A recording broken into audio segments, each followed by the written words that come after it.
Carter Gledhill, Parker Kelly with you on the call as the Cougars have come out of the gate hot, 5 of 5 from the three-point arc.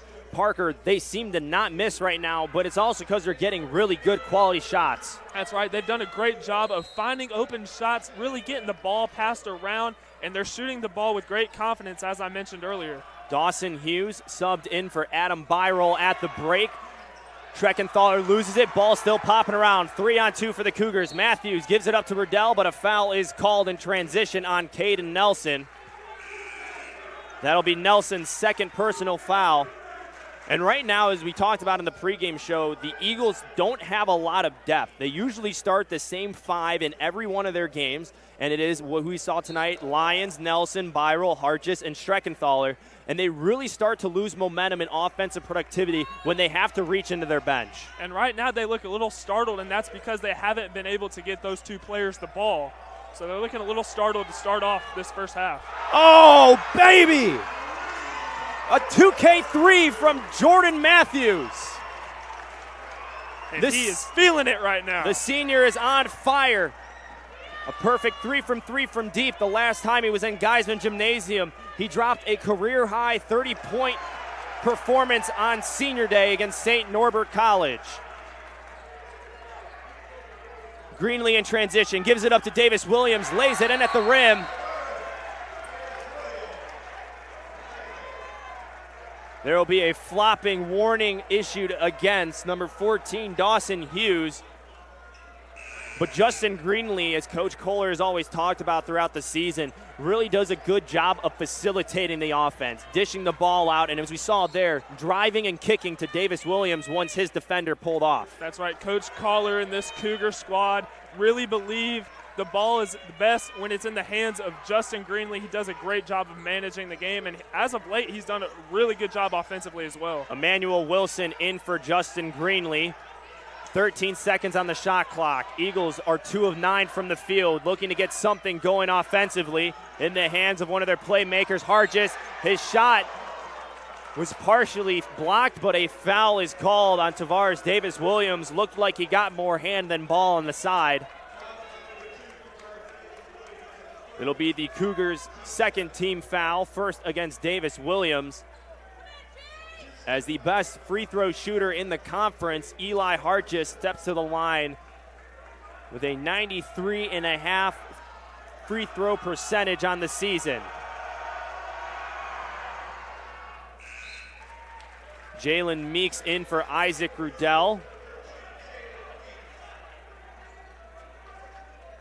Hargis with 12 double-doubles on the season, as well as 3 30-point games. Season high of 35 points against WLC on December 4th.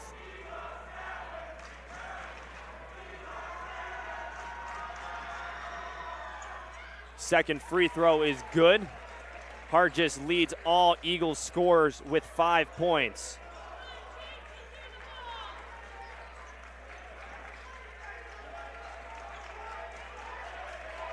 Jordan Matthews directing the offense, gives it up to Brent Hatton, who has struggled in the early part of the season but has found his way as late.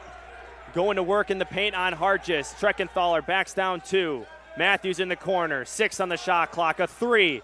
First miss of the game from Matthews. Davis Williams has the offensive board from Wilson. Another 3 from Meeks, and that's a swish. And that's exactly what you want to see. Coach Kohler just put Meeks into the game, and what does he do? He knocks down a 3. Jalen Meeks, a 30% three-point shooter on this season, has been a huge senior leader for this team after missing all of last season. Avery Lyons fouled by Jordan Matthews. And going back to our point that we made earlier, Parker, Jake Schreckenthaler is 0 for 2 from the field, has not had many touches inside. And really, that is what's been stalling this Eagles offense. And credit to the Cougars defense. Every time he tries to get open the paint, it seems like 2 or 3 Cougars just surround him. Trent Casper replaces Eli Hargis. Landon Gladney in for Tavares Davis Williams.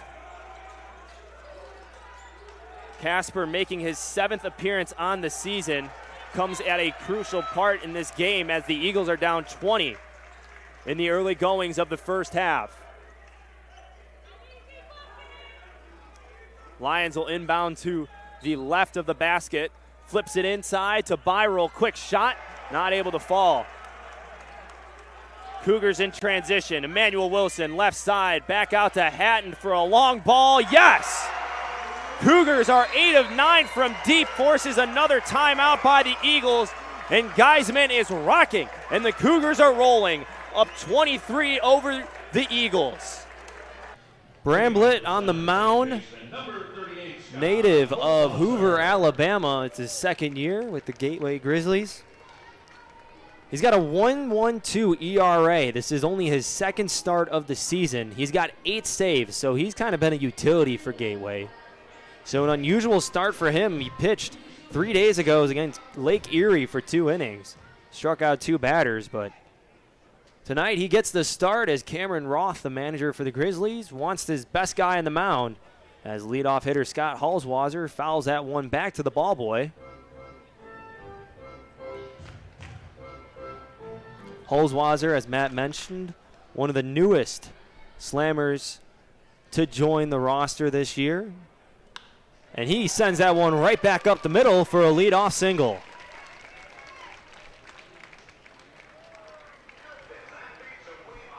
Good piece of hitting by Halswasser, Matt, and that's what he's been brought in to do. He was a top bat for Northeastern University, and right there sends that fastball right back up the middle. Had no patience there, waited no time. He saw his pitch, the very first one he got, and he sent it right back up the middle for a single to lead off the inning. Got Dylan Hardy now, leading the team in batting average, 267, 350 OBP, 360 slugging, and 2 home runs. Ball 1 to Hardy. He's the hottest bat on the Slammers roster right now, batting .304 in the month of July. He got 7 RBIs and 2 home runs. The only 2 so far this season. Back goes Halswasser to first.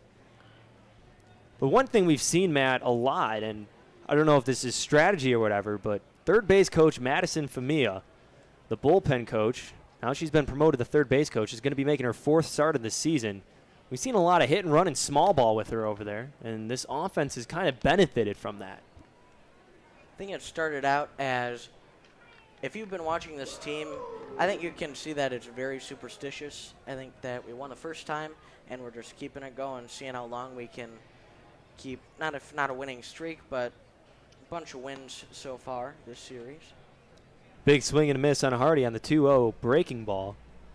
But yeah, you mentioned baseball is a game of superstition, and you know, baseball players especially will ride out whatever that is, certain socks, pregame snacks, walk-up song. But right now, Slammers are 2-1 with Madison over at third base. Halswasser gets in there. You're a baseball player for Concordia University of Chicago. What are your superstitions? I got to put my right sock on before my left sock, and I always have to have a 5-pound bag of Swedish fish in my backpack. Halswasser goes, taking the strike by Hardy, but Halswasser slides in, and wow, what a tag by Jones, the shortstop. Just got the heel of Halswasser, but Regnault with a great throwdown. Not a lot of time to catch the speedy Halswasser. So leadoff guy gets on and thrown out. So a 2-2 count to Hardy with 1 out now, but man, that's an impressive play right there. It is. Did not have much time, very little margin for error, and he still made the play. Fastball misses high to bring the count full. What happens if it's a 4.9-pound bag of Swedish fish? Then I know that someone on my team took a couple Swedish fish. Sounds kind of like a highly likely scenario there. Most likely. Look at that. Ball drifts into center, just drops at the feet of Woodcock. So back-to-back singles for the Slammers. And Dylan Hardy keeps his hot bat going. And man, oh man, he is one of those guys that at the beginning of the year it looked like it might have been a long year, but he's really come along beautifully. Slow start with the Slammers. He had a 220 or so batting average last year, rather 2019 in the Red Sox organization.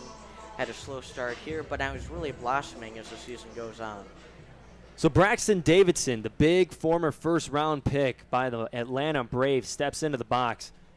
He's batting .304 on the week with 2 RBIs. Last night he had a 3-hit game. He takes ball 1. And Matt, you see he got the shift on right now. But he had 3 singles last night, all to the shift side. So he pulled them all side. And not many times you see that out of a big guy or one of the power hitters that can do that. He chops it and it goes foul. That's not something you usually see with Davidson. He has a low batting average, but he makes up for it with walks and power. He has only a .221 batting average, but he leads the team in home runs, and he's 3rd on the team in OBP. Any way on is how manager Aaron Nakula will describe it. When I talked to him in the pregame, he says his batters are seeing A pitches,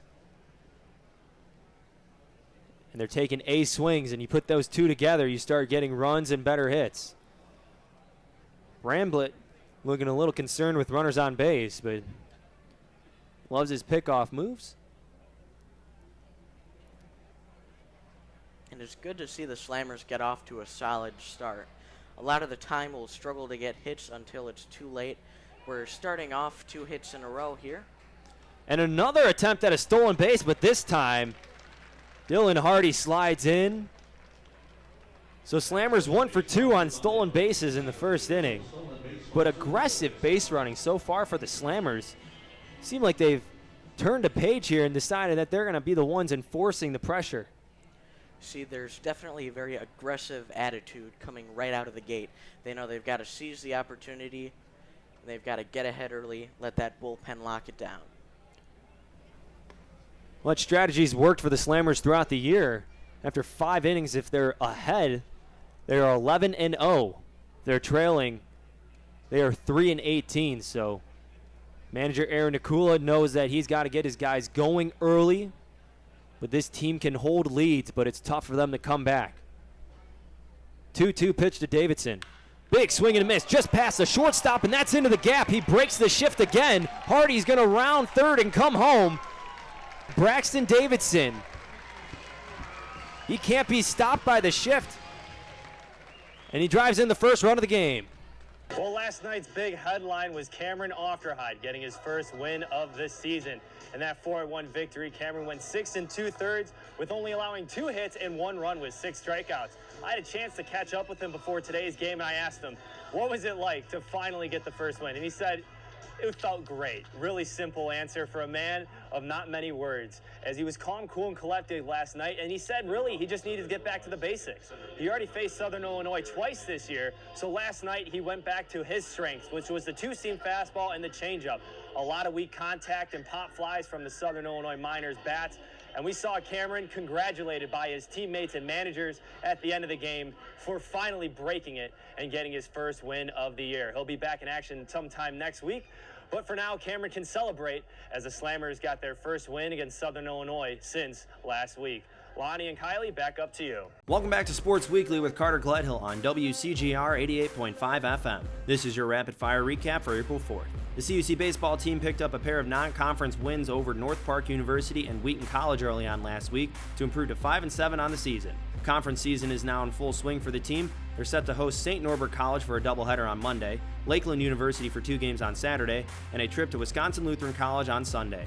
The softball team got off to an excellent start in conference play with a doubleheader sweep over St. Norbert College on Saturday afternoon. They poured on 24 runs across the 2 games, winning their second game by run rule. The team is set to visit Carthage College on Thursday for a doubleheader. They'll travel to Lakeland on Saturday before hosting Wisconsin Lutheran College on Sunday in their home opener. Much like softball, the women's lacrosse team went 2-0 to start conference action. The Cougars picked up 2 road wins last week, first over Concordia University, Wisconsin on Wednesday, and over Marian University on Saturday. Elizabeth Cyrus had a historic performance on Saturday, setting a new school record with 10 goals and 12 points. Her 10 goals also tied a conference record for most ever in a game. They're set to return to action this Tuesday, once again on the road at Beloit College. Finally, the men's lacrosse team dropped a pair of games last week. They were narrowly defeated at home on Wednesday by Carroll College before falling in their conference opener at Marian over the weekend. They have 2 home games slated for this week, beginning with Beloit College on Tuesday afternoon and concluding with MSOE on Saturday.